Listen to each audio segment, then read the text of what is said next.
আজ ফিরতে অনেক রাত হয়ে গেল, এই জায়গাটা তাড়াতাড়ি পেরিয়ে যেতে হবে।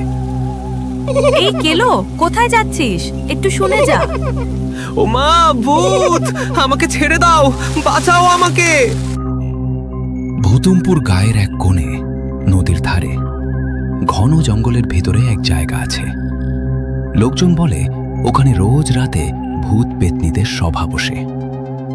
সেখানে নাকি পাঠশালা চলে, ভূতের পাঠশালা। সবাই এসে পড়েছিস দেখছি, চল আজকের পাঠ শুরু করা যাক। মানুষকে ভয় দেখানোর 101 নিয়ম। কেউ ফাঁকি দিলে কান মলা খাবি কিন্তু। বলছি শাওরা ভূত দিদিমণি, আমি ভয় দেখাতে গেলে মানুষ তো ভয় পায় না, উল্টে হাসে। তোর মুখটাই এমন, মানুষগুলো ভয় না পেয়ে হাসবে না তো আর কি করবে? সবাই হেসে ওঠে। এই হাসির ভেতরেই হাসছে নতুন ছাত্র, ছোট মেছভূত পেঁচু। নমস্কার ভূত দিদিরা, আমি নতুন, মানুষ ভয় দেখানো শিখতে এসেছি। মানুষ ভয় দেখানো শিখবি? চিৎকার করতে পারিস? চেষ্টা করি। এই বলে পেঁচু ছোট্ট গলায় বলে ওঠে, বু। সবাই হেসে লুটোপুটি খায়। এটাকে ভয় দেখানো বলে? এ শুনে মানুষগুলো হাসবে। ভূতের পাঠশালা শুরু হলো। প্রথম পাঠ, রাতে হাঁটার সময় বাতাস ঠান্ডা করে ভয় দেখানো শেখা। ছেমরি ভূত চুল উড়িয়ে বলে উঠল, এইভাবে হাঁটবি। পেঁচু ভূত অনুকরণ করতে গিয়ে উল্টে পড়ে গেল। ওহ, এ তো আমাদের ভূত সমাজের নাম ডুবিয়ে ছাড়বে। ভয় কি দেখাবে, নিজেই উল্টে পড়ে গেল। ভালো করে প্র্যাকটিস কর। এবার দ্বিতীয় পাঠ, খেন্তিবুড়ি ভূত বলে উঠল, এবার আমি দেখাবো। হাড়ি পরে ভারী আওয়াজ করে কথা বলে কিভাবে ভয় দেখাতে হয়। সেই গলার আওয়াজ শুনলেই কেঁপে উঠবে সব মানুষগুলো। এই, কোথায় যাচ্ছিস? কিন্তু পেঁচু ভূত হাড়িতে হাত দিতেই কেঁপে গিয়ে হাড়ি পড়ে গেল ঝনঝন শব্দ করে। সবাই চমকে উঠল, কিন্তু পরে সবাই হাসতে থাকল। তবে খেন্তিবুড়ি ভয়ানক রেগে গেল। এরপর লম্বু ভূত বলল, লাঠি চালিয়ে কিভাবে ভয় দেখাতে হয় সেটা দেখো। কিন্তু পেঁচু ভূত লাঠি তুলতে গিয়ে নিজেই উল্টে পড়ে গেল। গেছো ভূত বলল, এবার দেখ, গাছ থেকে উল্টো করে ঝুলে কিভাবে ভয় দেখাতে হয়। কিন্তু পেঁচু ভূত উল্টো কি হবে, নিজেই গড়িয়ে পড়ে গেল। ডোমভূত বলল, তোমরা কিছু চিন্তা করো না, আমি আজ রাতে পেঁচুকে ভয় দেখানো কাকে বলে শেখাবো। রাত নামল। এবার পেঁচুর প্রথম ভয় দেখানোর পরীক্ষা।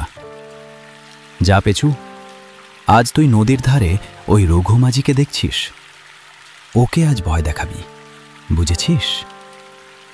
পেঁচু কাঁপা গলায় বলে উঠল, বুঝেছি। এদিকে রঘুমাঝি মনের আনন্দে গুনগুনিয়ে গান গাইছে আর নৌকো চালাচ্ছে। হঠাৎ তার মনে হলো কে যেন নদীর পাড়ে দাঁড়িয়ে আছে। কে রে?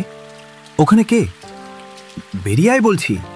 পেঁচু ধীরে ধীরে জলে নেমে আসে, গলা দিয়ে বেরিয়ে আসে, আমি ভূ। তারপরে হঠাৎ পিছলে নদীতে পড়ে ডুবে গেল। রঘুমাঝি রেগে বলে ওঠে, আমাকে ভয় দেখাতে এসেছিস? এত সাহস!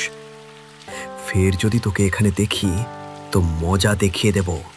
এই শুনে পেঁচু ভয়ে জল থেকে উঠে দৌড়ে পালালো। এরম করে পেঁচু পরপর 2-3 দিন মানুষদের ভয় দেখানোর চেষ্টা করতে লাগলো, কিন্তু একবারও সে কাউকে ভয় দেখাতে পারল না। সন্ধ্যায় পাঠশালা শুরু হলো, কিন্তু সবাই খুব রেগে আছে আর খুব চিন্তাতেও আছে। এরম ছাত্র থাকলে তো কেউ আর তাদের ভূত বলে মানবে না, ভয় পাওয়া তো দূরের কথা। শোন পেঁচু, তুই এই কদিন যা করেছিস তাতে আমাদের মান সম্মান সব ধুলোয় মিশে গেছে। এরম হলে তোকে আমরা আর আমাদের দলে রাখতে পারবো না, আর তুই পাঠশালাতেও আর আসবি না। না না ভূত দিদিমণি, আমাকে আর একবার সুযোগ দাও। ঠিক আছে, এই তোর শেষ সুযোগ। ভয় দেখাতে পারলে আমাদের সাথে থাকবি, না হলে চলে যাবি। সেদিন রাতে পেঁচু ভূত সারা রাত নদীর ধরে বসে রইল আর ভাবতে লাগলো কিভাবে সে মানুষকে ভয় দেখানো শিখতে পারবে। হঠাৎ সে দেখল নদীর ধরে কি যেন একটা পড়ে আছে। কাছে গিয়ে দেখল একটা প্রদীপ। আরে এটা কি জিনিস?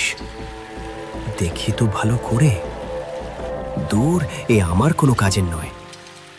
ওরে বাবা, ওটা কি হচ্ছে? ওটা কে ওখানে? বাবারে বাবা, আমাকে বাঁচাও!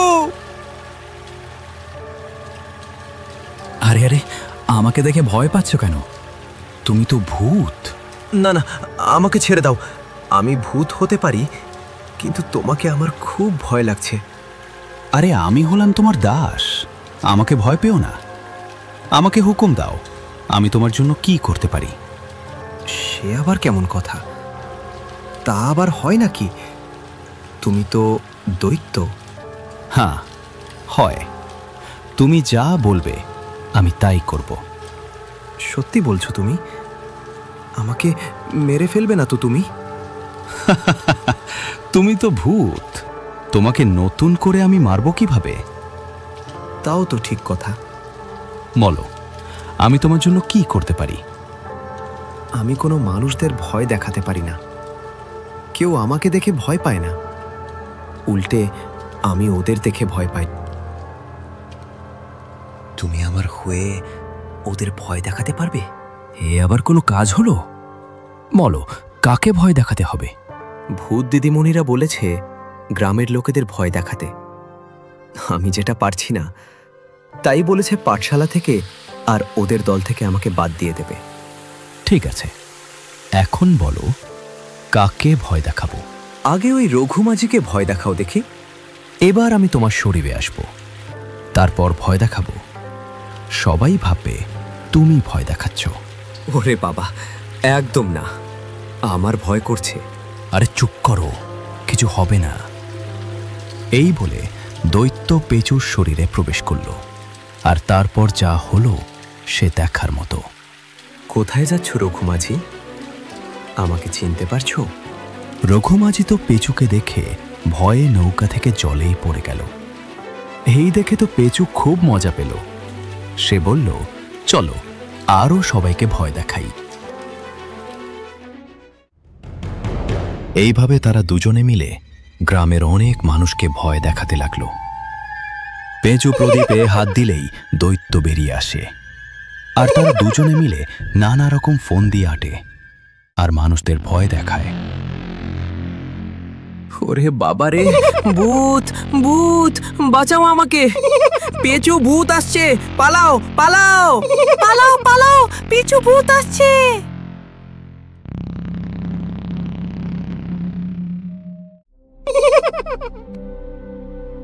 ওরে বাবারে, ভূত ভূত, বাঁচাও আমাকে! পেঁচু ভূত আসছে, পালাও পালাও পালাও পালাও, পিছু ভূত আসছে! ওরে বাবারে, ওরে বাবারে, ভূত, বাঁচাও আমাকে! বাঁচাও আমাকে! ভূত আসছে, পেঁচু ভূত আসছে, পালাও পালাও পিছু ভূত আসছে! পিছু ভূত আসছে!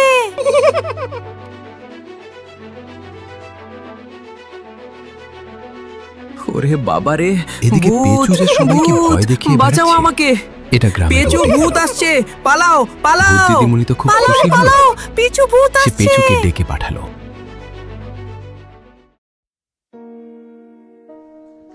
পেঁচু, আমরা তোর কাজে খুব খুশি হয়েছি। তুই আমাদের ভূত সমাজের নাম উজ্জ্বল করেছিস। আজ থেকে তুই এই পাঠশালার মাস্টার মশাই। এবার থেকে তুই সবাইকে শেখাবি কি করে মানুষগুলোকে ভয় দেখাতে হয়। এই শুনে পেঁচু ভূত যে কি খুশি হলো তা বলার নয়। আর দূর থেকে দাঁড়িয়ে সেই দৈত্যও খুশি হলো। সেই থেকে ভূতমপুর গায়ের পেঁচু ভূত মাস্টার মশাই বিখ্যাত ভূত হয়ে গেল। সে রোজ দৈত্যর থেকে বুদ্ধি নিয়ে সবাইকে পাঠশালায় পাঠও দিতে লাগলো। আবার রোজ রাতে দুজনে মিলে সবাইকে ভয়ও দেখাতে লাগলো। ওরে বাবারে, ভূত ভূত, বাঁচাও আমাকে! পেঁচু ভূত আসছে, পালাও পালাও পালাও পালাও, পিছু ভূত আসছে। গল্পটা ভালো লাগলে প্লিজ আমার চ্যানেলটা সাবস্ক্রাইব করো, লাইক করো আর শেয়ার করো। তোমাদের জন্য আবার শিগগিরই আসছি আরেক নতুন ভূতের গল্প নিয়ে।